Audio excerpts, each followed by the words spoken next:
Want to patent your invention? The chance is near. You've given it heart. Now get it in gear. It's Passage to Profit with Richard and Elizabeth Gearhart. This is Richard Gearhart and Elizabeth Gearhart on Passage to Profit. Welcome. Passage to Profit is all about entrepreneurs and soon-to-be entrepreneurs.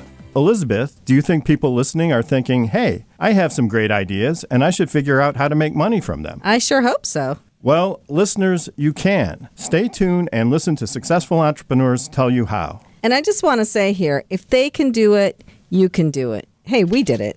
If you don't act on your idea, you'll regret not trying. I know it takes courage. It's really hard to put yourself out there. It was hard for us, but the rewards have been more than worth it. In the end, you'll be so happy you did it. Yeah, it takes a lot of time and energy, but you'll be happy. Yeah, and we started on a shoestring from ground zero, and now we have a thriving patent firm. And we get to have fun on the radio. Yeah. What a trip. For all the hard work this has taken, Richard, I wouldn't trade the journey for anything. No, it's been a great journey and so many benefits. I've had more control over my life and my time and freedom, and I love what I do. So about these entrepreneurs, tell us a little more. Okay, well, there's an interview with a famous guest entrepreneur, and then after that, a pitch competition featuring 3 up-and-coming entrepreneurs. Our listeners can vote for their favorite pitch, and the best part is anyone can pitch.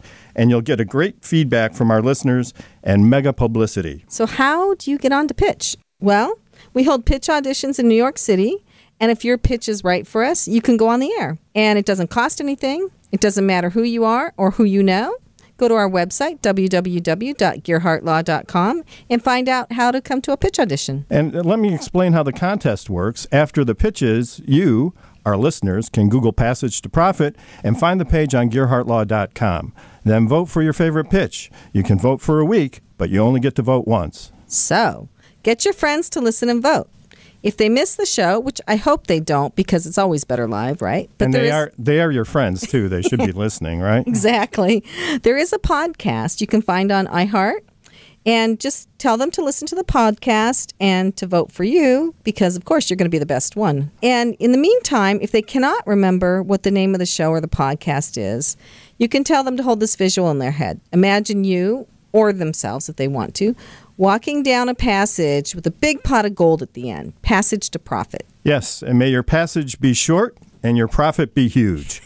Joining us after the break will be Andy Breckman, who has had an incredible career as a comedy writer, performer, and entrepreneur.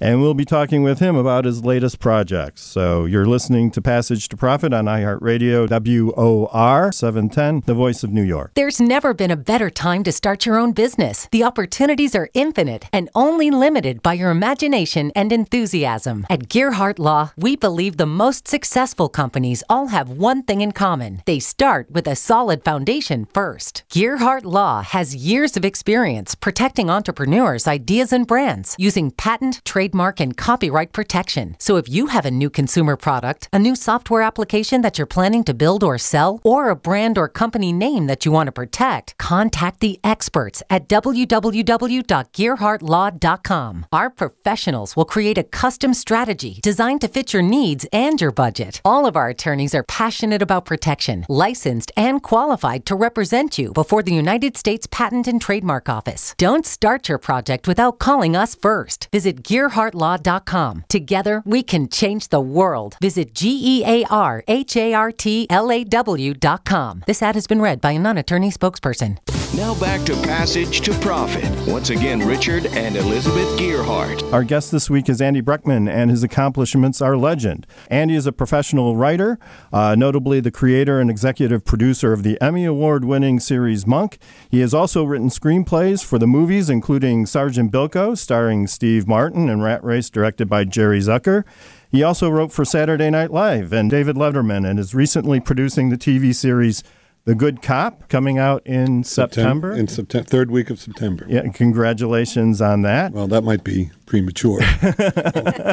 we'll talk again. We'll talk again in October. The word "good" is in the title, right? Yeah. So it has to be good, right? Yeah. Okay. You mean I'm contractually obligated to deliver a good show? Of course. And besides his writing and producing, he's also a personality, right? A radio personality. You've been hosting 7 Second Delay since 1992. So for the benefit of our listeners, what does 7-second delay actually stand for? 7-second delay is a radio term. Some shows, I think some TV shows now actually do it. They claim to be live, but they actually are going out on a 7-second delay, so they have a little chance. They have 7 seconds to delete and bleep out any curse words. And so what motivated you to name the show after this technical feature? Was there a lot of concern about what might be coming across? Nobody's ever asked me that, and I have a couple of companies, including a toy company, which we'll talk about, and I have this radio show, and I don't like the names of any of them. Right. I regret. I named them, and for a minute I was happy with them, and I almost instantly regretted it. I wish I had that to do over, that naming that show. It doesn't apply to my show. It doesn't mean anything, and I don't know why I thought it was clever. No one's ever asked me that, but it's true. And the name of my toy company I also regret because, well, if you want to hear, I do. The name of the toy company is, as you know, Uncle Andy Toys. Right. Okay. So, but when you spell it out, when you clump it together, like for a Gmail address, it looks like it says unclean. Mandy Toys, so there's some Freudian and also people don't know. People don't know if it's plural or not. They don't know if it's Uncle Andy's or Uncle Andy. So it's actually a lesson. This could be your first lesson of your show. Okay, yep, for entrepreneurs everywhere. Just hit pause when you think you have a good name and write it out and take a good look at it. Well, you've been pretty adventurous in naming some of your toys here too. By the way, I had to send an email to the management of the radio station to see if I could use some of the names that you have for your toys. I think you know which one I'm talking about. Well, of course, I was totally flattened on that. They said, "No way can you say that on the air." I don't blame them. There's a party, as you and your listeners may know, the trend in party games now is to be a little edgy and a little subversive, and I have a card game on the market. It's actually doing very well, and it's called, I can't even say it, I guess. But well, you can say bleep. I'll say bleep. Bleep happens. Right. And it's in Walmart, and they insisted on changing the name to Stuff Happens. Oh, really? Yes. So it's on the shelf in Walmart. But it's too bad for Walmart, even? Well, yeah, it is. But as you and other entrepreneurs listening, especially in the toy, especially in my end of things, the toy market, getting into Walmart is a big huge. Deal. It's the major leagues. So how did that happen? How did you do that? Well, it was licensed to a toy company that did it. But they called and said, "Would you mind if we caved in a little and changed the name of the game to get it on the shelf in Walmart?" And I immediately said, "No, I don't mind at all. Are you kidding? I'll compromise my principles in a second." Yeah, because Walmart is a big deal for not just toys, I guess, but for almost almost any field. That's huge. I mean, they're countrywide. Boy, everybody goes Christmas shopping there, whatever. But I have a question for you. You were in another industry, and you still are actually, because you've got this new TV show coming out. But you just went cold into the toy industry, from what I understand, and decided you were going to make and sell toys. I've heard that's really hard to do. So how did you get started in that, and why, and how did you get so successbeen at it? Well, I hope I can get more successful. I don't, I feel like I'm still near the starting gate. But, I've been writing for television and film since I was in my 20s, and had a very solid career. Not a household name or anything, but I made a living and supported my family for decades. And then after Monk ended, Monk was my TV series that had a 9-year run on the USA Network. When that ended, I just felt burnt out and was ready. I didn't want to retire. I had all this energy and creative energy, but I felt I couldn't write again. At least for a while, I needed to.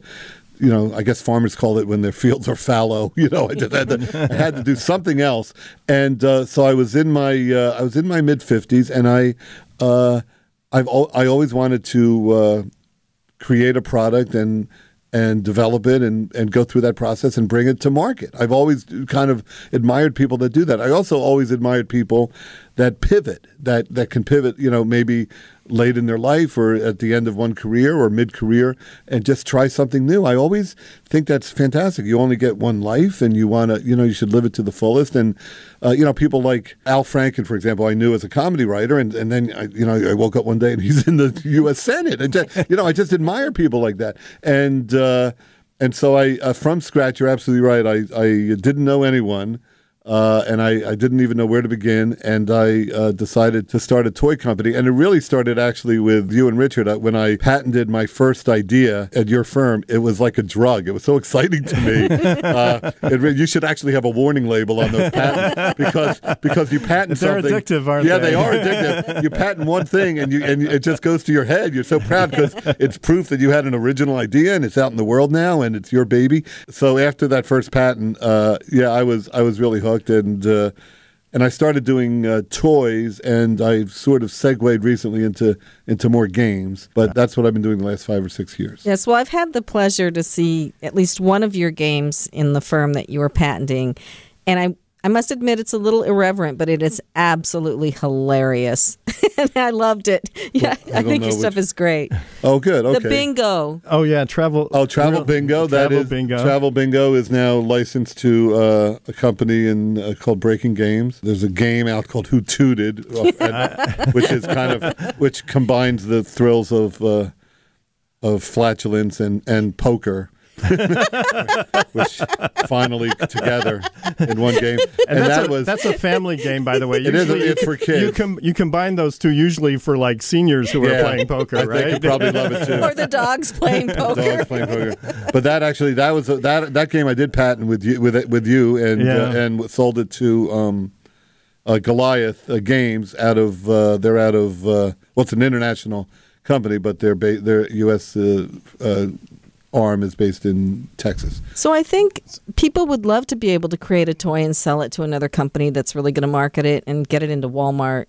So did you know anybody at these companies? I had a couple of contacts that were like second and third hand. I didn't know anyone at the companies, but I had friends that had that knew people on the manufacturing end, and they recommended an agent. There's actually a guy that lives in New Jersey. He's an ex toy company executive, creative executive. Now he's representing designers and inventors. So I agreed to work with him. He takes a commission, of course, from every sale. But I had an agent then that sort of could hold my hand and guide me. And it took me a while to find my way. And my first pitches, you pitch. One thing that was interesting to me, I don't know if it's interesting to anyone else, but I spent years and years trying to sell and pitch movie and TV ideas, and what I learned was that the toy business is very similar in many ways to pitching TV and movies. You go in with an agent, you sit with the toy company execs across a conference room table, you small talk and schmooze. How's your family? Where do you live? Tell me about your dogs. And then you get into selling your wares, and selling your wares, of course, means within the toy and game business, you actually put the toy and game or prototype on the table and play. You play a game, and that's the pitch session. So you're not telling a story like you would do in Hollywood, but other than that, it's very similar. The other difference is in Hollywood, they really do, all they really care about is what you did last. And how hot you are, and how much money your last project made. But I'm finding in the toy and game business, that doesn't factor in at all. If they like your game, they don't care who you are or what rock you crawled out from. Andy will be back in just a minute. You're listening to Passage to Profit on WOR on your AM dial. What are entrepreneurs' most valuable assets? Their passion and ideas. We can't protect your passion, but we can protect your ideas. Trust Gearhart Law to protect your ideas with premier patent, trademark, and copyright services. There's never been a better time to start your own business. Contact us at GearhartLaw.com. At Gearhart Law, we have years of experience protecting entrepreneurs' ideas and brands using patent patent, trademark, and copyright protection. So if you have a new consumer product, a new software application that you're planning to build or sell, or a brand or company name that you want to protect, contact the experts at Gearhart Law, www.gearhartlaw.com. Don't let the wrong protection strategy ruin your business. All of our attorneys are passionate about protection and are licensed and qualified to represent you before the United States Patent and Trademark Office. Don't start your project without calling us first. Contact Gearhart Law on the web at GEARHARTLAW.com. Together, we can change the world. This ad has been read by a non-attorney spokesperson. It's Passage to Profit. With Richard and Elizabeth Gearhart, our special guest tonight is Andy Breckman. Andy, what kinds of advice can you give entrepreneurs who are going to be giving pitches? I mean, we have some here in the studio with us today, but what kinds of tactics, approaches were successful for you? One thing about pitching that's always bothered me, it's true in Hollywood and it's true that you don't ever hear other people's pitches. You don't get to say, hey, could I hang out in the corner and listen to your next next sales pitch come in? So you sort of only know how you do it, which is a little bit of a disadvantage. But I find it's true in Hollywood and it's true in the toy and game business that if you're passionate, if you really are passionate, it comes through. And my advice would be let them know how excited you are about the product. And I would also really think about who you're pitching to and what niche they're looking to fill, and just kind of tailor your pitch to that. Some game companies are looking for experiences that kids could have, and some game companies are looking for board games, and so you emphasize different aspects of your product. So when you went into pitch, you and your agent, you felt between the two of you, you were usually pretty well prepared, or at least had a little bit of background on the company you were visiting, or? Yeah, a little bit. Although, when you go to the trade shows like, of course, Toy Fair in New York, you are pitching 8 or 9 times a day to different companies, and some you've heard of and are familiar with. Mattel, of course, and Hasbro. These are the heavy hitters, and Spin Master. There are a few major league teams, out there, but then others are companies you've never heard of. And so you don't often have time to do a lot of research, but you kind of get a sense when you enter a showroom, what they're looking for, because you see the products they've put out, and you can tailor your pitch. I mean, sometimes I've go in with 4 or 5 games, and I look around a showroom and I realize game number 3 would not be appropriate for this company, and I just kind of put that back in my pocket, right, and don't waste their time or my time with it. So you call an audible. So can I ask, what do you think the market is now for non-electronic games? I mean, everything is online. It used to be called Game Boys. I don't know, like downloadable apps, whatever now. But just to sit and play checkers, or a game where people look at each other and interact without their devices? Well, it's actually huge. It's actually just booming off the charts. And I think it's because people maybe have hit the wall on sitting alone and looking at screens and not interacting with the community or their friends. And board games and party games are huge. If you walk into a Target or Walmart or any comic book store, there's always shelves now dedicated to party games and board games. So at least that part of it is huge. I think there are other types of games that are being phased out, it seems to me. Board games for like 10 and 11 and 12-year-olds, they seem to be kind of bored with, no pun intended, bored with those games. I actually tried early in my Uncle Andy Toys, when I first started, I tried to develop apps, and I actually patented one, and that, to be honest, was just a rabbit hole. I just didn't have the technical experience or the know-how, and that can really eat up your kids' college funds. I have, my kids aren't going to be going to school because of this failed, stupid idea Daddy had.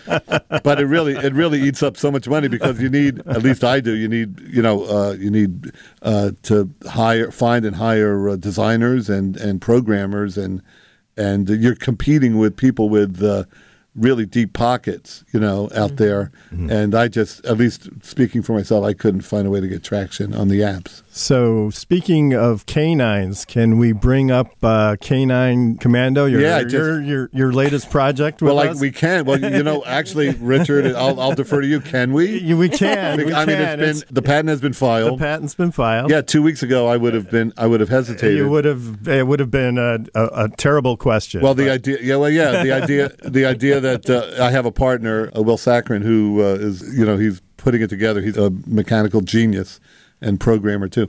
But we're trying to break into the super soaker market. The water pistol super soaker market is $1 billion market. Hasbro dominates it with their super soaker line.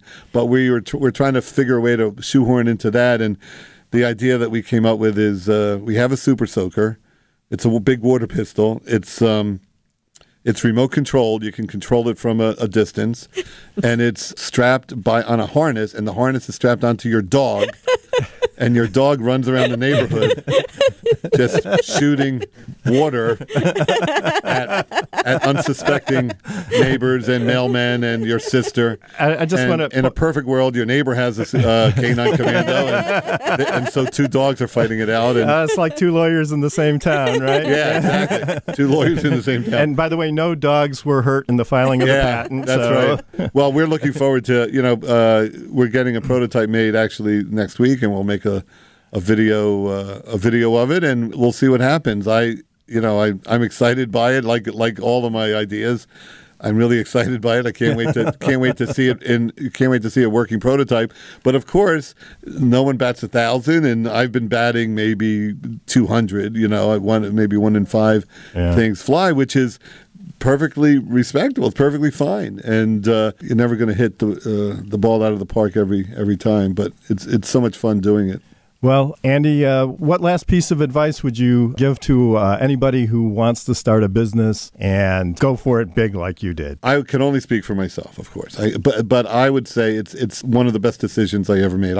It's been so satisfying for me. My creative juices are flowing. I love being my own boss. I still have a day job. I'm still writing for TV and film, but I can't wait for those jobs to end. When I take a break between jobs, so I can get to my own company again and call the shots and be my own boss, and I don't regret any of it.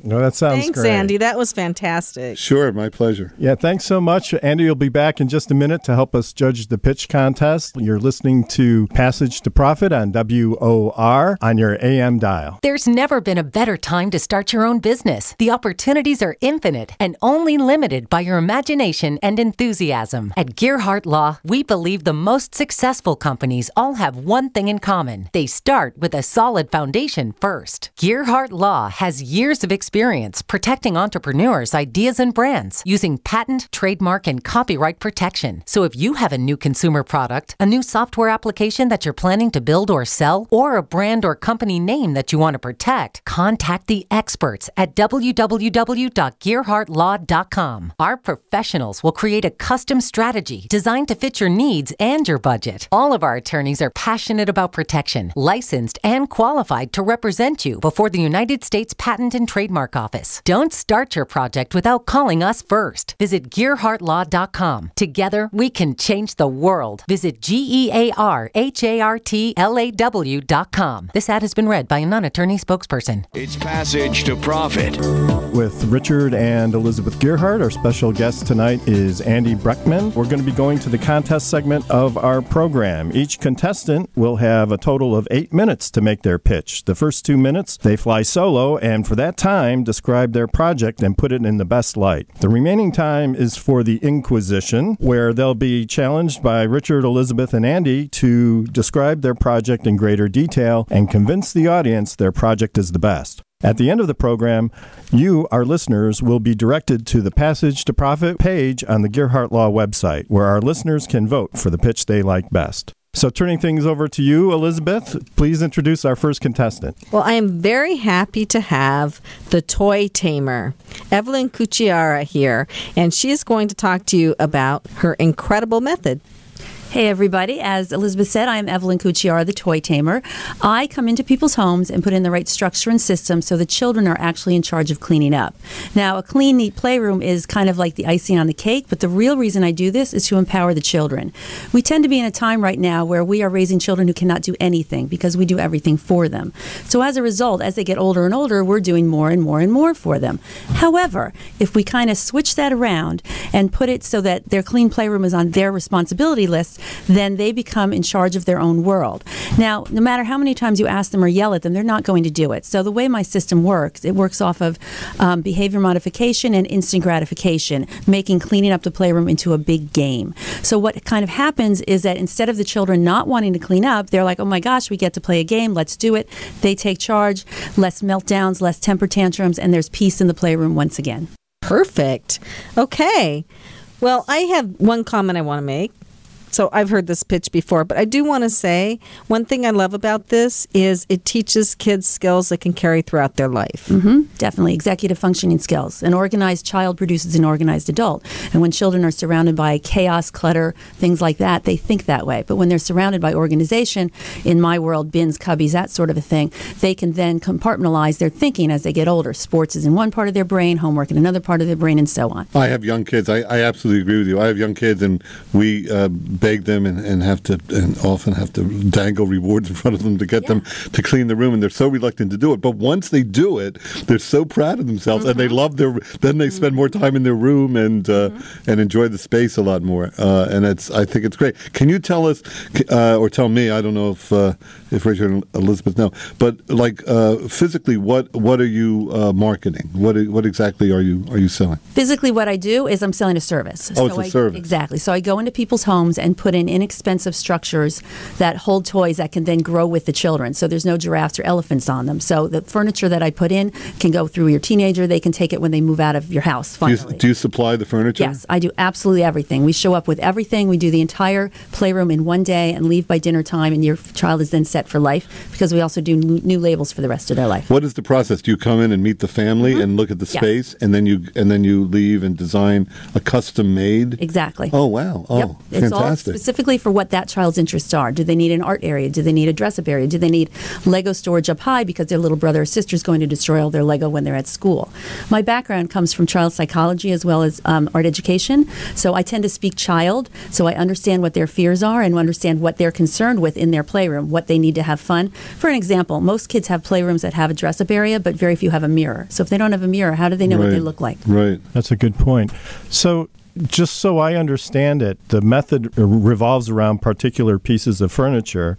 And they're not really custom made, but they're sort of available from, there's a variety of pieces. And what's special about the furniture that helps support this method? It's kind of generic furniture, so it's going to grow with the child forever. But I also specify the right size shelving with the right size bins and the right labels in the right places.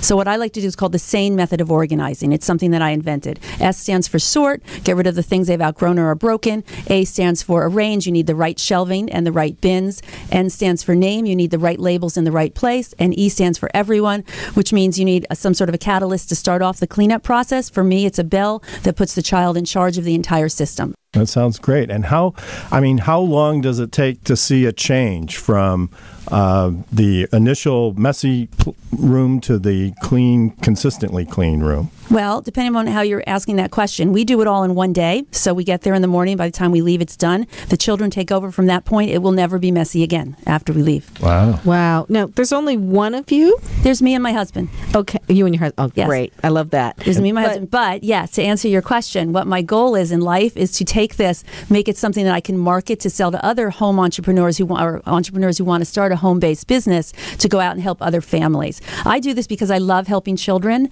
and that is the reason I do this. I want to empower them to take over their own lives. I see this in some preschools, so, some of their areas. Some of them are really well designed, and others not so much. But yeah, you always appreciate a well designed preschool classroom because it has there's a place for everything.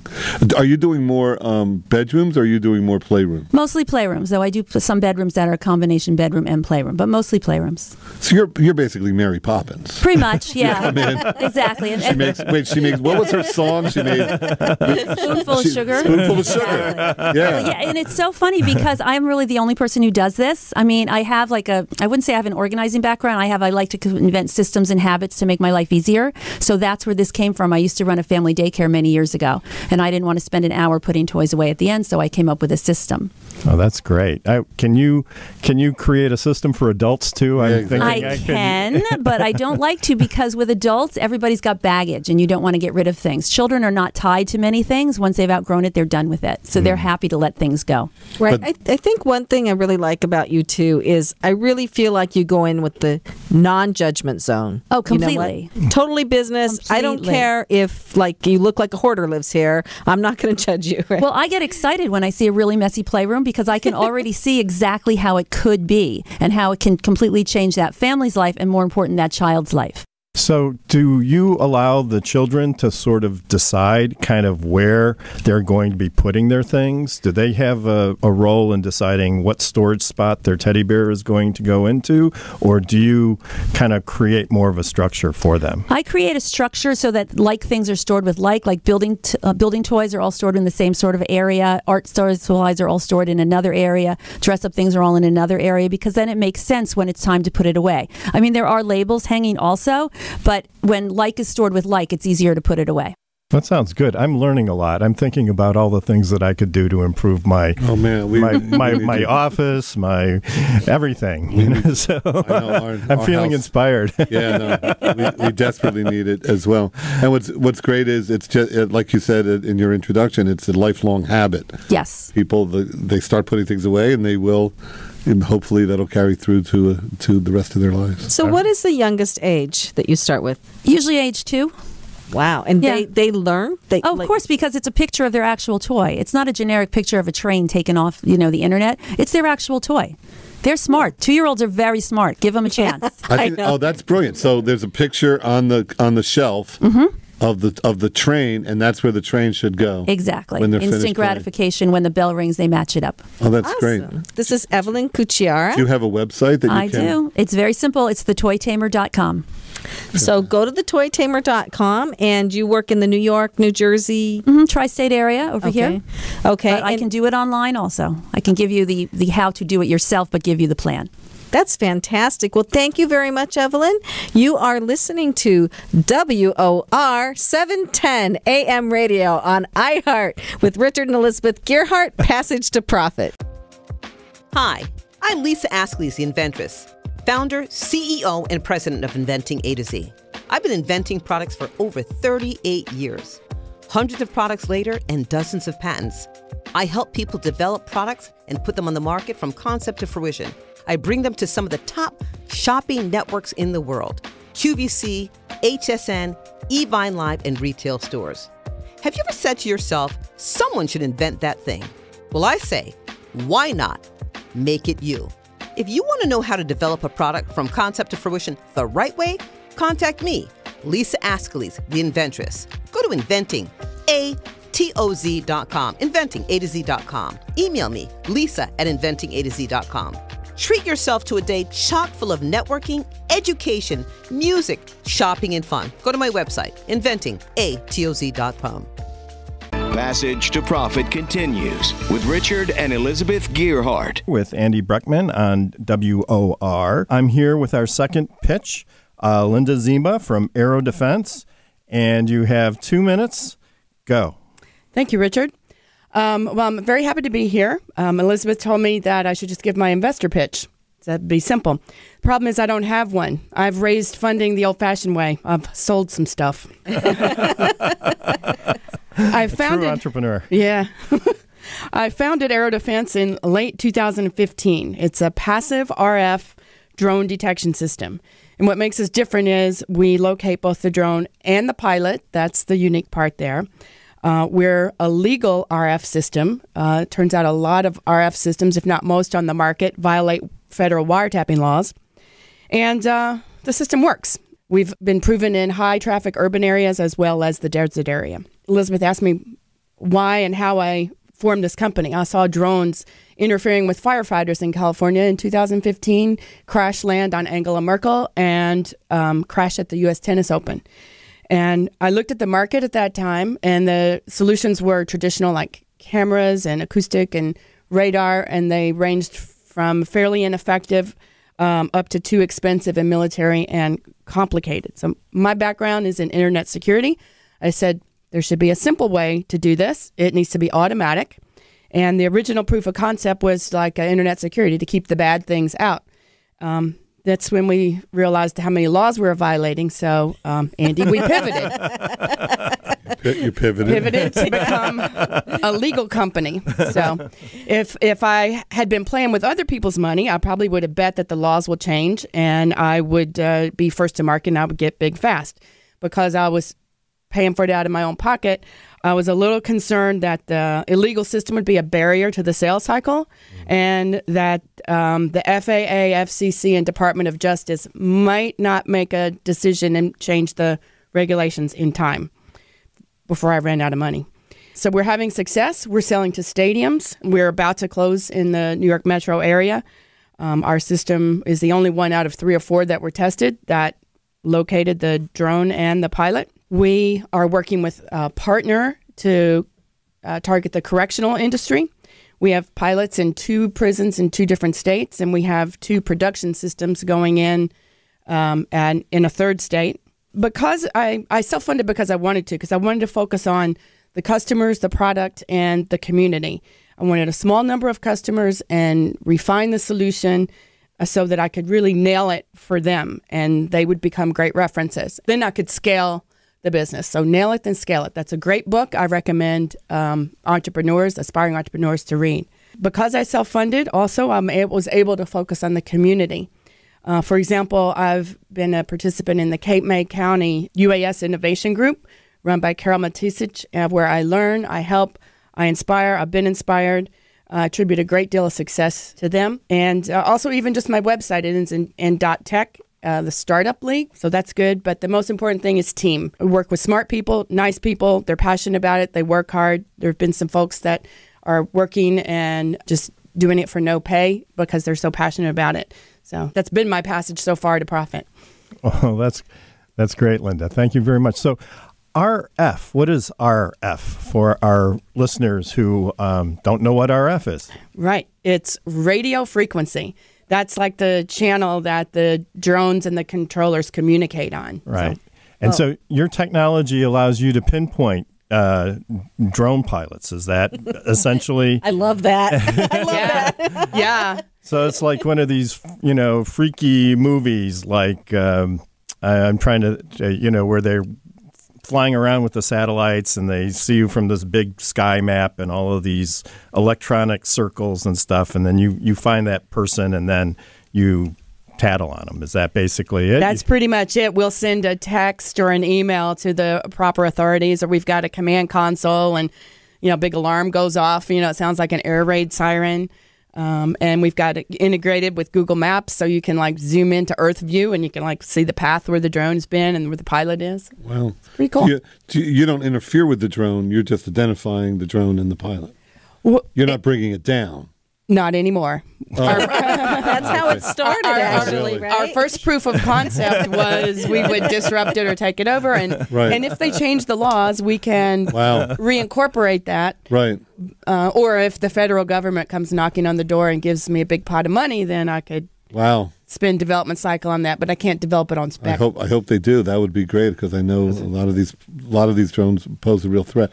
What exactly physically are you marketing? What does your invention look like? It's a box. It's a weatherproof outdoor box. It's permanently mounted. It's about 16 inches by 18 by 12, and then you run a small antenna up to the top. We have another version that will be mobile as well. Oh, fantastic.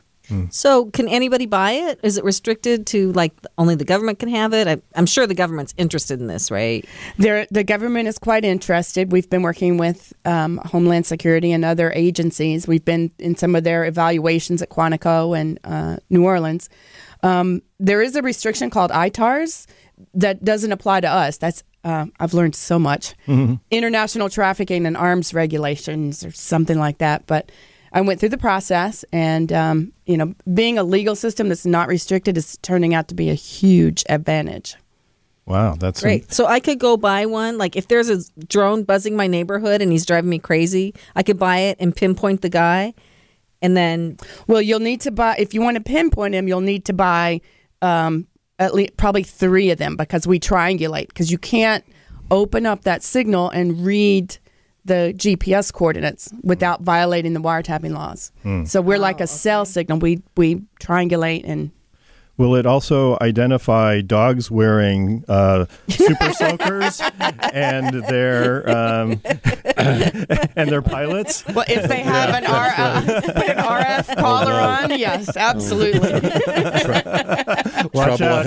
Trouble ahead. Actually, wouldn't that be ironic? It would. If one of your and then you're shot down. If one of your guests locked up another of your guests, it would identify you. Actually, because it's a remote control. Yes, we would.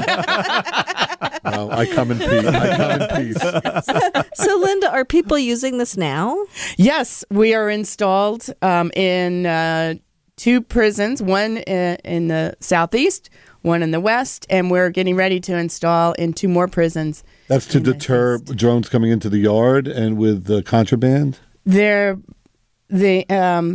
Amazon, I think, could learn from some of the inmates. They're having regularly scheduled deliveries of drugs and cigarettes, and the biggest fear is weapons and cell phones. Of course. Oh, wow.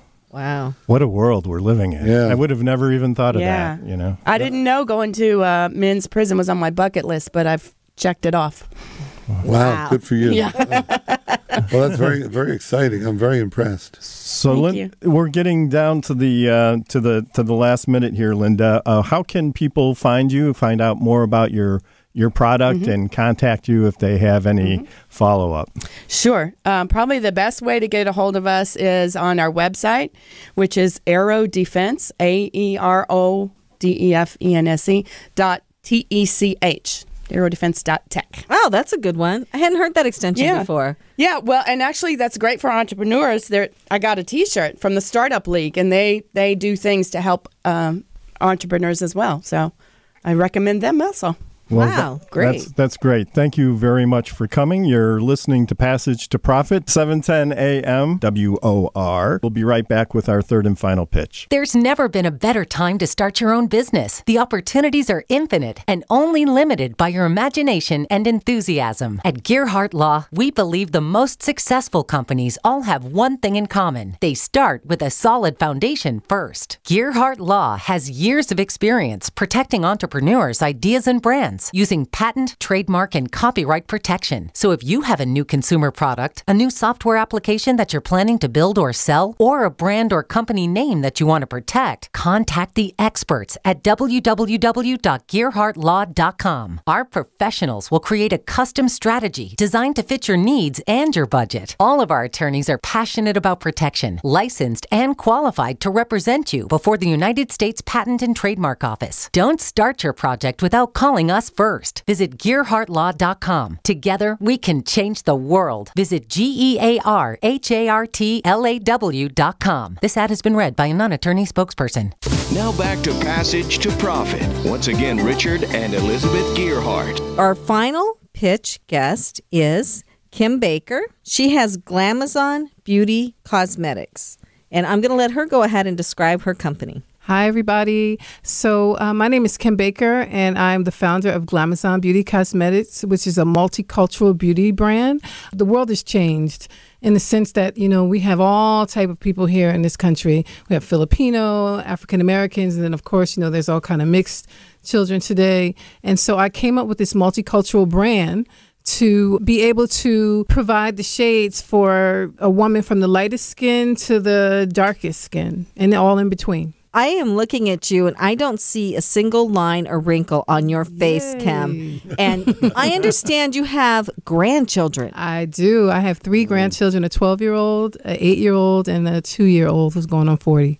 So I think you probably know what you're talking about with skincare. I do. I'm a lover of beauty. My whole life, I've always been attracted to, beauty, whether it's male, female. And I am a stickler for great skin because I feel like great skin is the prelude for a great application of makeup. So what's special about your products? It's for women of all different colors, but there's also a smart technology to my foundation, meaning it oxidizes to your correct complexion. So if I were to put on a shade that may be a little bit off, it actually oxidizes to the right color. My concealers, which are made to brighten under the eye, also have diamond dust, so it almost looks like you're glowing up under your eyes. And I simplified my perfect press powders where there's only 4 shades. So they're semi-translucent so that when they go on, you don't have to look through a whole bunch of colors. I'm trying to simplify my brand for women because a lot of women are not savvy with cosmetics.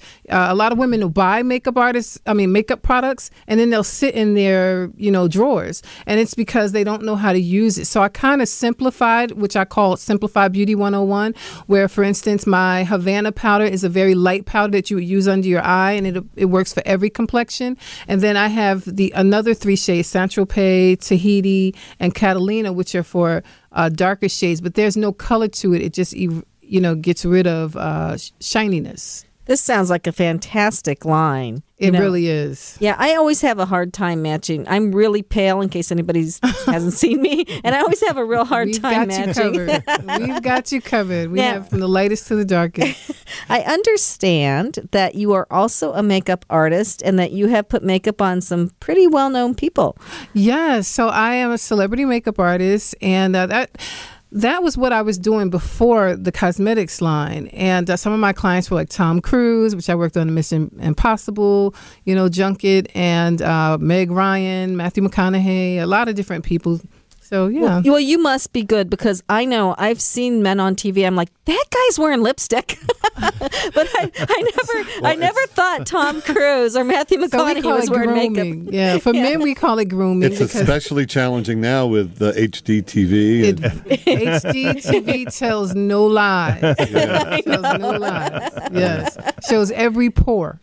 Yeah. Is the market for men's makeup now, not movie stars, growing? Men are starting to do a lot more with eyebrows. And everybody has eyebrows, so why not? And as we all Everyone age, has 2. It's a great market. But some people only have 1. Yeah. There's a few unibrows out there. And I actually have a product that's coming out called Those Got Glam Brows. And yes, That's the name of them. And that's what it is. It literally is hair fibers that you use to fill in your hair. And the thing is, it's for male and female, and I plan on marketing it that way. Well, that's going to do great. Yeah. What was the one moment in your life where you realized you can make your own product and take it out and sell it? Was there one eureka moment in your life? Well, I started out, after I left modeling, I was friends with Bobbi Brown from Bobbi Brown Cosmetics, and I started working with her. And when I knew Bobbi before she had her makeup line, so just seeing what she did, I wanted to be able to do the same thing with all women in mind, Yeah, fantastic. Yeah. So you probably learned a lot about this during your modeling career. Absolutely. And working with Bobbi. Yeah. Yeah, and especially the fact that there's still an underserved market for women of color.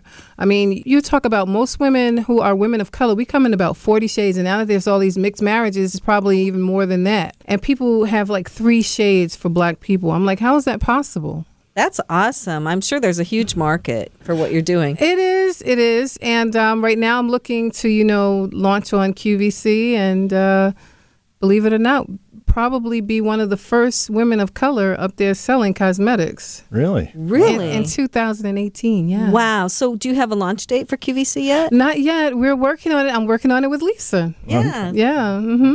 So where do you find the inspiration for your different products? Women. I love women. I mean, all complexions, all ages. I'm inspired by women. I'm a woman raised by women. So, everywhere I go, I see beauty. And every woman is beautiful. And that's not a cliche. Every woman has something, whether it's her eyes, her lips, her skin. Every woman's beautiful. So what's the most important beauty product or thing to do? Like my grandma always said, never go to bed with a dirty face. So what's like the most important thing in your mind? Well, the numero uno thing that I tell people regarding beauty is be nice. That's the number one thing. And then from there, everything else is, I believe, skin. But I think personality and kindness goes a long way.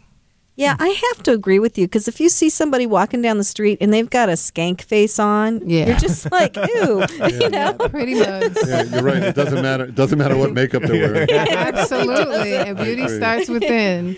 Yeah. Do you have a website or the Glamazon Beauty Cosmetics. Right. And so people can order right from the website for your products? You can go right to the website. Even if you have questions regarding, your skin tone, I actually have people sending me their images, and I respond personally. That's great. That's Wow, great. that is amazing. You respond personally. I do, and I love it. Do you have a YouTube channel? I'm presently working on a YouTube channel, but I do have some content up. Oh, great. Okay. We're coming to the end of our time. I think this has been fantastic. I, of course, am trying not to look my age all the time, so I'm constantly looking for great beauty products. Kim Baker with Glamazon Beauty Cosmetics. And looking at you, Kim, I got to buy what you're using. Thank you so much. Passage to profit. What are entrepreneurs' most valuable assets? Their passion and ideas. We can't protect your passion, but we can protect your ideas. Trust Gearhart Law to protect your ideas with premier patent, trademark, and copyright services. There's never been a better time to start your own business. Contact us at GearhartLaw.com. At Gearhart Law, we have years of experience protecting entrepreneurs' ideas and brands using patent, trademark, and copyright protection. So if you have a new consumer product, a new software application that you're planning to build or sell, or a brand or company name that you want to protect, contact the experts at Gearhart Law. www.gearhartlaw.com. Don't let the wrong protection strategy ruin your business. All of our attorneys are passionate about protection and are licensed and qualified to represent you before the United States Patent and Trademark Office. Don't start your project without calling us first. Contact Gearhart Law on the web at GearhartLaw.com. Together, we can change the world. This ad has been read by a non-attorney spokesperson. Passage to Profit continues with Richard and Elizabeth Gearhart. Here with Andy Breckman. We've come to the end of our presentations this evening, and they were all great. Yes, they really were. I'm glad we had such great people on our show. Thank you, guys. And remember, everyone, to go to Passage to Profit at GearhartLaw.com and vote for your favorite project. To summarize, we had Evelyn Cucciara, the Toy Tamer, a system for making kids to want to put their toys away. Next, we had Linda Zimba, Aero Defense. And finally, we had Kim Baker, Glamazon Beauty, your next makeup line. Now, Google Passage to Profit and make your choice. Remember, you can only vote once, and you have until Sunday at 7 p.m. to vote. This evening's pitch contestants will receive a Passage to Profit t-shirt as soon as we print them. And the best overall vote getter of the month will receive an Amazon gift card. Before we sign off, I would really like to thank everyone who came tonight for showing up, for being so professional and polished on your pitches. And I really loved hearing these pitches. I wish I could vote, but I don't think I could pick a favorite. So I don't even vote on these because I love them all. And I'd like to say I was really, really impressed with you guys. You guys show such creativity, innovation. It's wonderful. And that's what I love about being in the entrepreneurial space. I agree that the pitches were wonderful. Thank you all for coming. And thanks again to our guest, Andy Breckman, creator and executive producer of the Emmy Award-winning series Monk. He has also written screenplays for the movies, including Sergeant Bilko, starring Steve Martin, and Rat Race, directed by Jerry Zucker. He also wrote for Saturday Night Live and David Letterman, and is recently producing the TV series The Good Cop, coming out in September. Third week of September. Andy, what last piece of advice would you give to anybody who wants to start a business and go for it big like you did? I can only speak for myself, of course. But I would say it's one of the best decisions I ever made. It's been so satisfying for me. My creative juices are flowing. I love being my own boss. I still have a day job. I'm still writing for TV and film, but I can't wait for those jobs to end. When I take a break between jobs, so I can get to my own company again and call the shots and be my own boss, and I don't regret any of it. Do you have any final words of wisdom for our listeners? Well, it's an old cliche, but I believe it's true. If you love what you do, it isn't work. And I think our three guests today are perfect examples of that. I agree. And I just want to say here, if you don't act on your idea, you'll regret not trying. I know it takes courage. It's really hard to put yourself out there. It was hard for us. but the rewards have been more than worth it. In the end, you'll be so happy you did it. Yeah, it takes a lot of time and energy, but you'll be happy. Yeah, and we started on a shoestring from ground zero, and now we have a thriving patent firm. And we get to have fun on the radio. Yeah. What a trip. For all the hard work this has taken, Richard, I wouldn't trade the journey for anything. No, it's been a great journey and so many benefits. I've had more control over my life and my time and freedom, and I love what I do. Please, listeners, don't forget to join us next week and start thinking about what your pitch could be. This is Richard and Elizabeth Gearhart on iHeartRadio with Passage to Profit on WOR. We'll see you next week.